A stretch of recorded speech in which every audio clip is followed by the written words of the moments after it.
যাদের বাসায় বাচ্চা আছে বা যারা পাস্তা পছন্দ করেন তাদের জন্য আমার আজকের রেসিপি। তো এটা একটা পাস্তা রেসিপি। এটা খুবই সুস্বাদু এবং খুবই খুবই মজার একটা রেসিপি এটা। তো যা যা লাগবে সব কিছু উপকরণ আমি আমার চুলার পাশে রেখে দিয়েছি যাতে আমি ঝটপট রান্না করে ফেলতে পারি। তো আমি প্রথমেই যে রসুন সেটা ছেঁচে আমি এখানে রেখে দিয়েছি। এটা সেই রসুন ছেঁচা যেটা নিয়ে আমি কালকে রিল ভিডিও দিয়েছিলাম, ঠিক আছে? আচ্ছা, তো আমি প্যানের মধ্যে একটু পানি না, তেল দিলাম। তো তেল দিয়ে এখানে বাটারও দিতে পারেন, আমার বাটার শেষ, আমি তেল দিয়ে করছি, কিন্তু তেল দিয়ে প্রচণ্ড মজা হয় এটা। তো আমি যা যা লাগবে এখানে যে স্পাইসগুলো দিব সেগুলো বের করে নিলাম। আর আজকে বানাবো আমি এই যে সসটা, দেশের বাইরে যারা থাকেন তারা নিশ্চয়ই এটা চিনেন। এটা খুবই খুবই মজা হয় এই sauce. Different types of herbs এবং টমেটো দিয়ে এই যে ক্রিমি সসটা বানানো, এটা খুবই মজা হয়, বাচ্চারা খুবই পছন্দ করে আবার। তো যাই হোক, আমি পাশে কিন্তু চুলায় দিয়ে দিলাম আমার যে পাস্তা, সেটা গরম করতে দিয়ে দিলাম, সিদ্ধ করতে দিয়ে দিলাম, সেটা হচ্ছে। আর এদিকে পাশেই আমি আমার সসটা রেডি করছি। তো এটা একটা এশিয়ান 7 স্পাইসের একটা সস।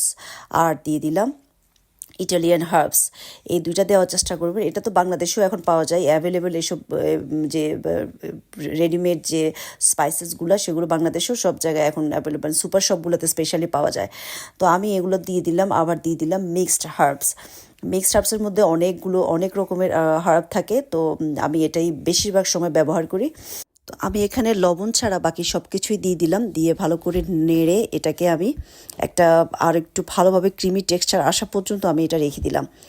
এরপরে আমি যেটা করছি ওটা কিন্তু হচ্ছে আস্তে আস্তে, এটার যতক্ষণ না পর্যন্ত তেল ছেড়ে না আসবে ততক্ষণ পর্যন্ত এটা আমি রান্না করতে থাকবো। এরপরে পাশে আমি রেডি করছিলাম এখানে চিজ।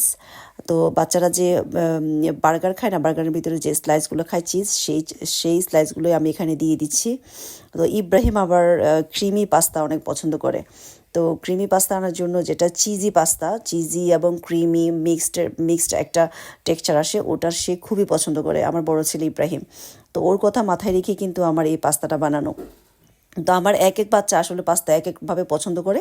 তো আমি যখন যে এক এক দিন এক এক জনের পছন্দ অনুযায়ী বানাই। তো আমার চলে আসে এই যে হুসাইন চলে আসলো। হুসাইন সবসময় আমি রান্না করলে আমার সাথে আসে, আর এরকম চেয়ারটা এনে এখান দিয়ে সে দাঁড়ায়, আমার সাথে কতক্ষণ গল্প করবে, তারপর আমার সাথে রান্না করার ট্রাই করবে। তো আমি একটু দিই আমার পাশে রেখে, আমার তত্ত্বাবধানে সে একটু কাঠি দিয়ে নাড়ানাড়ি করে। তো যাই হোক, আমি এটা খুব মজা পাই ওর সাথে টাইম স্পেন্ড করতে। তো দেখেন সে খুব সুন্দর করে ট্রাই করছে। তো আমি এটা করতে দিই, কারণ আসলে বড় হলে তো একটা সময় তো করতে হবে। তো ছোটোবেলা থেকে যদি একটু একটু করে রান্নাঘরের বিষয়গুলো নিয়ে সে যদি একটু ঘাটাঘাটি করে, একটু মানে আমার সাথে কথা বলে, একটু নিজে করার ট্রাই করে, সে যদি মজা পায় তো কেন না, বড় হলে তো একটা সময় করতেই হবে, তাই না? তো যাই হোক, আমি এখানে দিয়ে দিলাম, এই ফাঁকে দেখলেন যে চিজ দিয়ে দিলাম, তার আগে দিয়ে দিলাম দুধ। তো দুধ দেওয়ার পরে একটু উতরানোর পরে আমি চিজটা দিলাম। এখন আমি চিজটা পুরোটাই এখানে গলিয়ে ফেলবো। তো গলিয়ে দেখেন এই যে দুধটার একটা এখন একটু পানি পানি লাগছে, এই যে এটা একদম মানে উতরানোর পরে দেখবেন যে আস্তে আস্তে করে যখন এটা সময়ের সাথে সাথে এটা একটু ক্রিমি ভাব চলে আসবে, যখন চিজটা গলে যাবে। এরপরে আমি দিয়ে দিল হচ্ছে চিনি। আমরা যে টমেটো দিয়েছি, যে হার্বগুলো দিয়েছি, এগুলো দেওয়ার পরে যে স্বাদটা থাকে, এই স্বাদটার সাথে চিনিটা দেওয়ার পরে একটা খুব ভালো ব্যালেন্স হয়ে যায়। এই যে ব্যালেন্সটা মানে এত ভাল লাগে টেস্টটা, যারা পাস্তার মধ্যে চিনি দেন নাই কখনো তারা এটা দিয়ে দেখবেন। কারণ টমেটো যেখানে থাকে, মানে টক জাতীয় কিছু যেখানে থাকে, সেখানে কিন্তু চিনিটা সুন্দর যায়। যারা রান্নাবান্না করেন তারা অনেকে এটা জানেন। যাই হোক, এরপরে দিয়ে দিলাম হচ্ছে গিয়ে লবণ এবং ব্ল্যাক পেপার। তো লবণটা আমি একদম শেষে দিচ্ছি, কারণ এই সসগুলো দিয়েছি বা যে স্পাইসেসগুলো দিয়েছি সেখানে যথেষ্ট লবণ থাকে।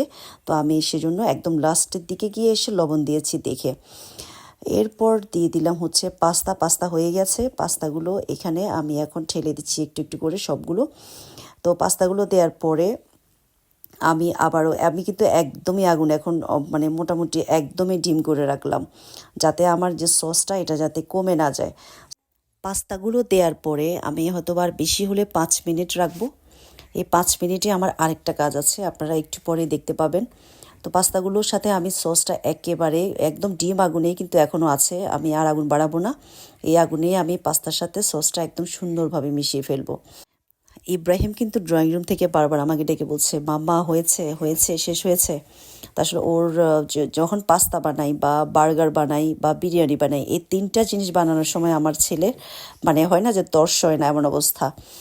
তো যাই হোক, আমার পাস্তাও রান্না শেষ প্রায়। আমার ঠিক নামানোর আগ মুহূর্তে আমি আরও 2টা স্লাইস যে চিজ সেটা দিয়ে দিলাম আবারও। তো এই 2টা স্লাইস চিজ দেওয়ার কারণ হলো গিয়ে একদম মানে খাওয়ার সময় একটু চিজি চিজি একদম ফ্রেশ একটা গন্ধ লাগবে। আর পাশাপাশি আমি ছিটিয়ে দিচ্ছি হলো গিয়ে মিক্সড হার্ব আবারও।